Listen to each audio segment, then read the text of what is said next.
ଆପଣ ଅଧିକ show up କରୁଛନ୍ତି କି? ଏଇ ଶୋ ଅପ୍ ଆପଣଙ୍କୁ ଦିନେ ଗରିବ କରିଦେଇପାରେ। ବିନା କାରଣରେ ଯଦି ଆପଣ ଅଧିକ ଶୋ ଅପ୍ କରୁଛନ୍ତି ତାହେଲେ ଆପଣ ଗରିବ ହୋଇଯିବେ। ବିନା କାରଣରେ ଇଏମ୍ଆଇ କରି ଦାମୀ ଜିନିଷ କିଣିବା କିଛି ଦରକାର ନାହିଁ। ଇଏମ୍ଆଇ କରିବା ବଦଳରେ ଆପଣ ଯଦି ସେଭିଂ କରୁଛନ୍ତି ତାହେଲେ ଆପଣ ଧନୀ ହେବେ। ଏମିତି କେତେ ଲୋକ ଅଛନ୍ତି ଯେଉଁମାନଙ୍କର ଦରମା କିଛି କମ୍ ନୁହେଁ, ବଟ୍ ମାସ ଶେଷରେ ସେମାନଙ୍କ ପାଖରେ କିଛି ଟଙ୍କା ବଞ୍ଚେ ନାହିଁ। ଦରମା ଆସିବାର କିଛି ଦିନ ମଧ୍ୟରେ ହିଁ ଏମାନଙ୍କର ଆକାଉଣ୍ଟ ଖାଲି ହୋଇଯାଇଥାଏ, କାରଣ ଏମାନେ ଶୋ ଅପ୍ କରିବାରେ ସବୁ ଟଙ୍କା ଖର୍ଚ୍ଚ କରିଦେଇଥାନ୍ତି। ଏମାନେ ସେଭିଂ ପ୍ଲାନ୍ କରିନଥାନ୍ତି, ଯାହା ପାଇଁ ସେମାନେ ପରବର୍ତ୍ତୀ ଜୀବନରେ ବହୁତ ହଇରାଣ ହୋଇଥାନ୍ତି। ଏମାନେ ଦେଖେଇ ହେବା ପାଇଁ ବିନା କାରଣରେ ଅଧିକ ଟଙ୍କା ଖର୍ଚ୍ଚ କରିଥାନ୍ତି।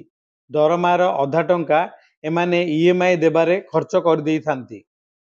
କେବଳ ଏତିକି ନୁହେଁ, ବାହାରେ ବୁଲିବା, ଖାଇବା, ପାର୍ଟି କରିବା, ସପିଂ କରିବା, ଏହିସବୁ ଅଭ୍ୟାସ ଗୁଡ଼ିକ ଏମାନଙ୍କୁ ସେଭିଂ କରିବାରୁ ବଞ୍ଚାଇ ଦେଇଥାଏ। ଏମାନେ ସବୁ ଟଙ୍କାକୁ ଅନ୍ୟମାନଙ୍କ ସହ ସମାନ ହେବା ଦେଖେଇ ହେବାରେ ଖର୍ଚ୍ଚ କରିଦେଇଥାନ୍ତି। ଯଦି ଆପଣ ଏଥିରୁ ଦୂରେଇ ରହିବେ ଓ ଆବଶ୍ୟକ ଅନୁସାରେ ଖର୍ଚ୍ଚ କରିବେ, ତାହେଲେ ଆପଣ କିଛି ଟଙ୍କା ସଞ୍ଚୟ କରିପାରିବେ।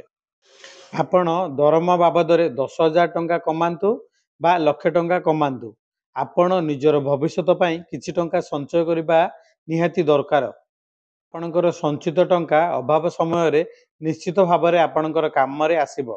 ଆପଣ ଯଦି ମୋ ଚ୍ୟାନେଲରେ ନୂଆ ଅଛନ୍ତି ତାହେଲେ ଚ୍ୟାନେଲକୁ ସବସ୍କ୍ରାଇବ୍ କରନ୍ତୁ ଓ ଭିଡ଼ିଓଟି ଆପଣମାନଙ୍କର ଫ୍ରେଣ୍ଡମାନଙ୍କୁ ସେୟାର କରନ୍ତୁ।